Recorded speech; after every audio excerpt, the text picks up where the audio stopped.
Bonjour à tous, alors aujourd'hui je vous propose la résolution d'un système d'équations à trois équations, trois inconnues. On est sur un système linéaire. Ça fait partie donc des approfondissements qu'on peut faire au programme de seconde. Et donc ça fait partie de ce qu'un élève de première ou de terminale doit savoir faire. Alors on va résoudre ça avec une méthode qui n'a pas besoin d'un cours pour être comprise, c'est la méthode de substitution. Autrement dit, on va essayer à l'aide d'une équation parmi les trois de trouver une des trois inconnues en fonction des deux autres. Par exemple, dans la première ligne, je vais isoler z à gauche. Donc z égale moins 2x moins y plus 3. D'accord ? Ça veut dire que dans la deuxième équation, je vais le faire à part ici, on va remplacer z par l'expression que vous avez obtenue grâce à la première manipulation. Donc ici, je vais mettre à la place de z, moins 2x, moins y, plus 3. On parle de substitution du verbe substituer, donc remplacer.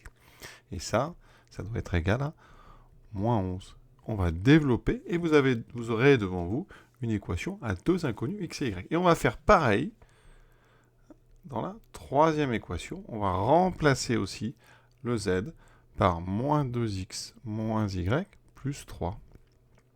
Et comme ça, eh bien, vous aurez un système à deux équations, deux inconnues. Et là, on est vraiment dans le cadre de ce qu'on sait faire.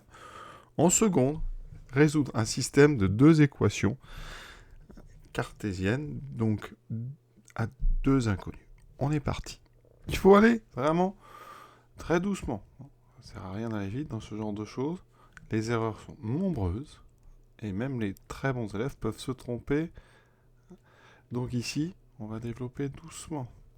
Moins 2 fois moins 2, donc plus 4x. Moins 2 fois moins y, plus 2y. Moins 2 fois 3, moins 6 égale moins 11. La troisième ligne, 2x plus 3y, moins 3 fois moins 2, plus 6x, plus 3y, moins 9 égale 13. Vous voyez qu'il faut faire très très attention. On regarde toujours la première ligne. Elle va nous permettre de trouver z quand on aura trouvé x et y. D'accord ? Alors, notre deuxième ligne, on regarde dx, j'en ai 5. dy, 3 et 2, 5. Le moins 6, bien, je vais l'enlever. J'ajoute donc 6 des deux côtés. Ça me fait moins 11 plus 6, moins 5. Cette ligne-là, vous voyez, on va pouvoir la simplifier par 5. La dernière ligne, 2 et 6, 8x. 3 et 3, 6y égale donc 13 plus 9. 13 plus 9, 22. Et là, vraiment, il faut, ça, important, c'est simplifier au fur et à mesure. Une équation, on peut la multiplier ou la diviser par un nombre non nul. Donc la deuxième équation, je peux la diviser par 5. D'accord ? Ça va me faire x plus y égale moins 1. Vous voyez, la différence est beaucoup plus simple. La dernière, on va pouvoir la simplifier par 2. Tous les nombres sont pairs, donc ça me fait 4x plus 3y égale 11. Donc ça, important aussi, on pense à simplifier par 5, et ici simplifier par 2. Quand je dis simplifier, ça consiste à multiplier des deux côtés par un cinquième, autrement dit à diviser des deux côtés par 5, pour la première ici, et à diviser par 2 des deux côtés par 2. À chaque fois que vous faites une petite étape, c'est bien aussi de vérifier qu'on n'a pas oublié un moins, ça arrive. Donc vous voyez ici, x plus y c'est bon égale moins 1, 4, 3, 11. On peut continuer sereinement. Vous voyez que là, je l'ai encadré pour bien mettre en évidence. On a, à l'intérieur de notre système, on a un sous-système à deux équations, deux inconnues, et ça, on sait résoudre. D'accord ? Alors, il y a plusieurs façons, substitution, combinaison. Donc, ce que je vous propose, c'est de le résoudre par substitution, puisqu'on a commencé comme ça. Donc, la substitution, ça veut dire que ici, la deuxième ligne, je vais faire y égale moins 1, moins x. Et je vais remplacer dans la dernière ligne le y par moins 1, moins x. Et on a presque terminé, vous allez voir. La dernière ligne, donc la première ligne va nous servir à trouver z quand on aura x et y. La deuxième ici va nous servir à trouver y quand on aura x. Et donc il faut résoudre la dernière équation, il n'y a plus qu'une inconnue. Donc on a 4x moins 3, moins 3x égale 11. Il faut encore une fois ne pas accélérer. On reste sur un rythme tranquille de façon à être sûr de chacune des étapes. Parce que si vous avez une faute, vous ne saurez pas où aller, vous serez obligé de tout refaire. Maintenant, on va résoudre la troisième. 4x moins 3x, ça fait x. Va être égal à 11 plus 3, x égale 14. Vous voyez, on vient de trouver x. Donc le y va suivre très vite. Moins 1, moins 14. Moins 1, moins 14, tout de suite, on peut dire que ça fait moins 15. Et donc z fera moins 2 fois 14, donc moins 28, moins 15, donc plus 15, plus 3. Bilan x égale 14, y égale moins 15, je remets un petit peu d'ordre alphabétique, et z, c'est donc moins 28 plus 18, moins 10. Conclusion, notre système a un unique triplet solution, 14 moins 15, moins 10. Alors, en général, on vérifie.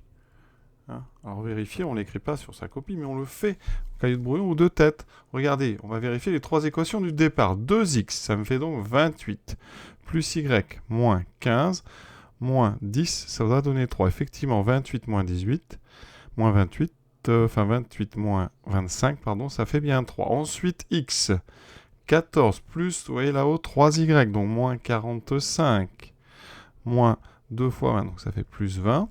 Ça fait donc 34 moins 45, ça fait effectivement moins 11. C'est bon, ça, on est presque rassuré. On fait la dernière, 2 fois 14, 28, plus 3 fois, donc y, ça fait moins 45, moins, donc ça fait plus 30. Ça fait donc 58 moins 45, ça fait bien 13.